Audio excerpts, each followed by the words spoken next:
YouTube friends, this is Hitler's most embarrassing story. It was known that his obsessions were a burden in the face of public opinion and could ruin him. Please support us by giving a like and subscribe to the channel. Hitler's shameful secrets. Hitler was a character with deep shadows. Knowing that his obsessions were a burden in the face of public opinion and could be used against him, he limited his true self to his personal residence, the Berghof there.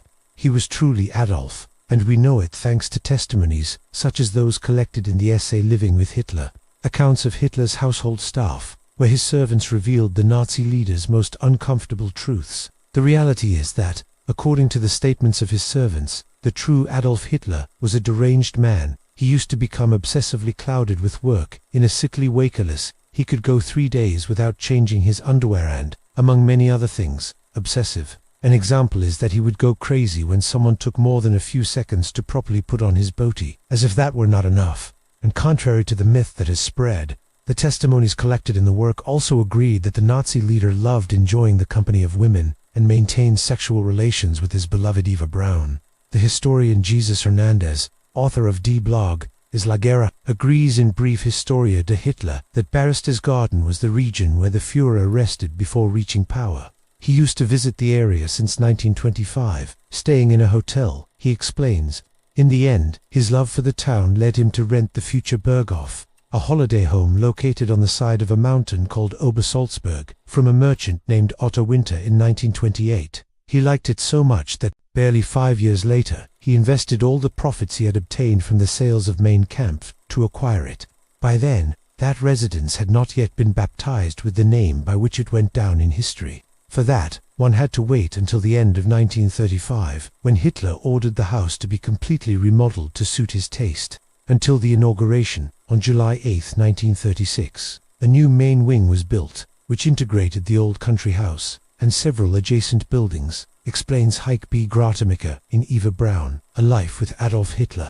Albert Speer himself, the Reich's architect, stated that the changes were designed from Hitler's sketches and that no one asked him for advice. During the early years, the Berghof was Hitler's holiday refuge. However, this changed after he reached power. From then on, the Nazi leader's ordeal began. As soon as the good people of Germany discovered where his place of retreat was located, they began a series of pilgrimages to the building to worship him as if he were a deity. In principle, the continuous arrival of curious people was used by German propaganda to promote the idea that the Führer was a close and accessible man. But, in the end, he ended up so fed up with hundreds of people looking at his home from the fence that he ended up resorting to more drastic measures. In contrast, from 1935 onwards, the cordoning off of the entire Obersalzberg proceeded. By Hitler's order, Bormann forced the rest of the owners of houses and inns in the region, declared from one day to the next a protected zone of the Führer, to sell them to the NSDAP, adds Gutemacher. Little by little, the Nazi regime took control of the entire region, demolished the houses, and ordered a fence to be built to isolate the leader and his top brass. That was the moment when the residence turned into a housing complex formed by barracks, headquarters of multiple administrations, residences of hierarchs, and along etc. Since he arrived at the Berghof, Hitler surrounded himself with a retinue of servants and personal assistants that varied over the years.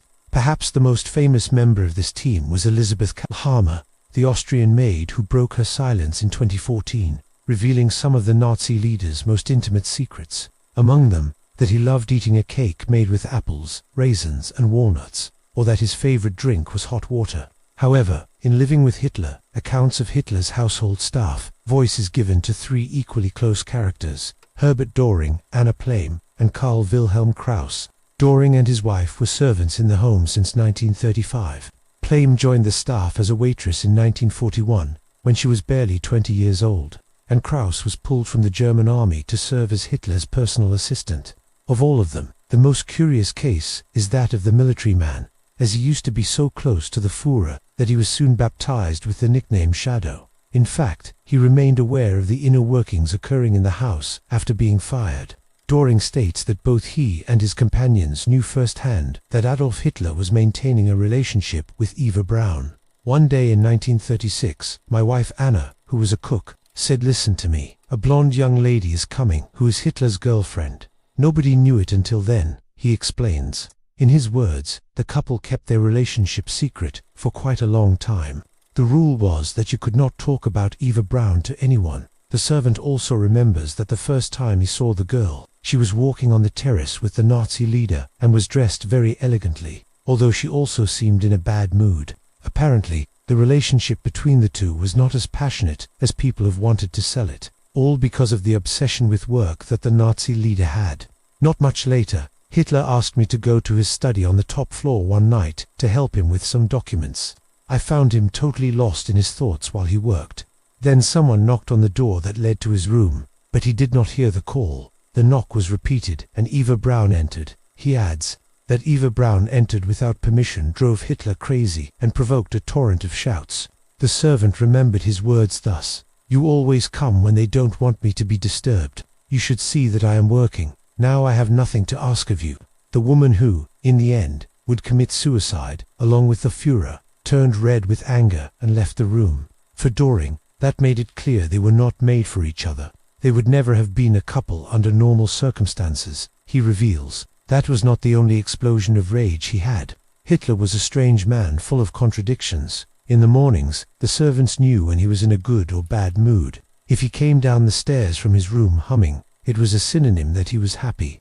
On the contrary, if he whistled, it was better to stay away from him. In Doring's words, it is likely that this terrible mood was one of the causes that led the Nazi leader's girlfriend to want to commit suicide on several occasions, once with a pistol and another with pills. Hitler was a very lonely person who used to be always working. He could be preparing a speech until 4 in the morning, he concludes. Nonetheless, Doring remembers that Eva Braun was not the personification of kindness either. In fact, she used to get angry when the servants could not give her the luxuries she requested. Even after the Second World War began and food started to become scarce, while others had nothing to put in their mouths, she asked for turtle soup, freshly squeezed orange juice, and sweets. That bothered me a lot. In his words, she was always bored and in a bad mood with Hitler. When a handsome man like Hermann Fegelein, a liaison officer for Hitler, entered her room, she acted as if she were in love with him. He finished. Hitler's personal assistant, Karl Wilhelm Krauss, also does not bite his tongue in the work. As he states, he entered the German service after an interview of barely 4 minutes, in which Hitler made one rule clear to him: whatever you hear and see here is nobody's business. From then on, one of Krauss's main duties was to take care of Hitler's garments, and thus he noticed that the Führer hated new clothes. His civilian clothes were so worn out that not even a humble office clerk would have wanted them. The problem is that people wrote to me to reproach me for it, as if it were my fault.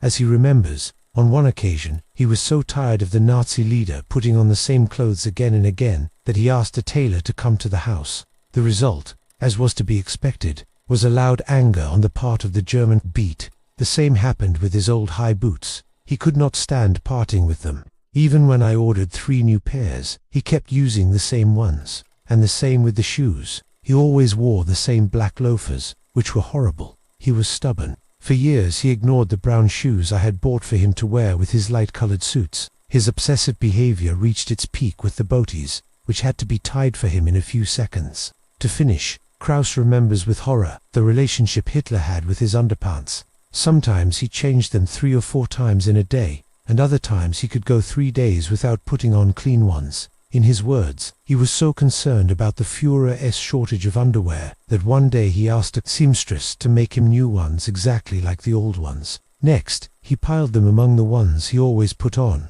The next morning, he entered my room and threw them at my feet, saying, "Get this out of my room. They are totally unbearable." In order not to have to throw them away, the servant himself used them for several days. A few weeks later, I realized that Hitler had suddenly run out of clean underwear. What could I do? Although I had used his underpants, since they were clean, I prepared them for him for the next morning. To my surprise, he put them on without saying anything. He concludes. One of the most highlighted points of this servant's statement is where he states that Hitler felt great attraction for German women. I can assure you that Hitler did not hate women. If he saw an attractive actress in a movie or a play, he would ask me to introduce her to him.